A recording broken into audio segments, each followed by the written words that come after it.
this is day 2 after putting down the beer traps, or the yeast traps for the slugs. So this one was just the yeast, so we'll have a look, see if there's anything in there.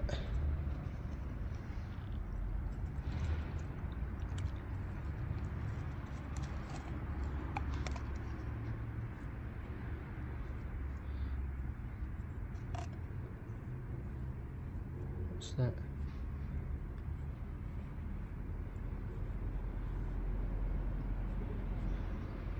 Oh yeah, there's one slug there, and you can smell it. It's really yeasty.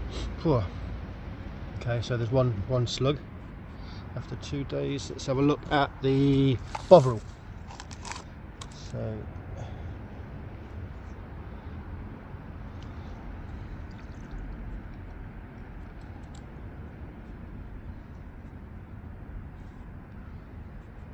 yeah, 1 slug, 2 slugs, okay, 3 slugs, 4 slugs, 5 slugs. That's interesting, because the Bovril, it's got bits and bobs in it, hasn't it? The yeast has already developed, so I'm just wondering whether this yeast that I put in hadn't had time to develop. I don't know. But just that one little experiment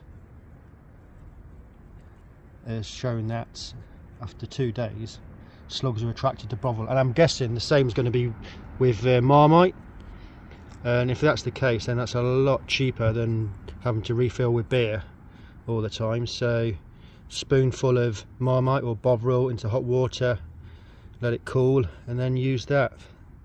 So that's interesting. I'm happy with that experiment. Yeah, if you've not seen my video on how to make these beer traps, then basically it's just a bottle, plastic bottle. You'll get a lot of water with these bottles, so just cut it in half like that. You need the bottom bit,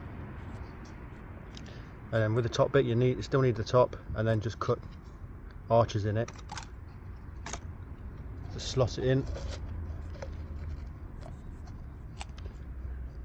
try and get it firmed in.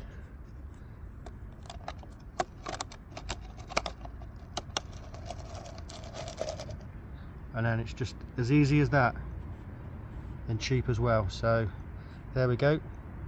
Use a plastic bottle and Marmite or Bovril.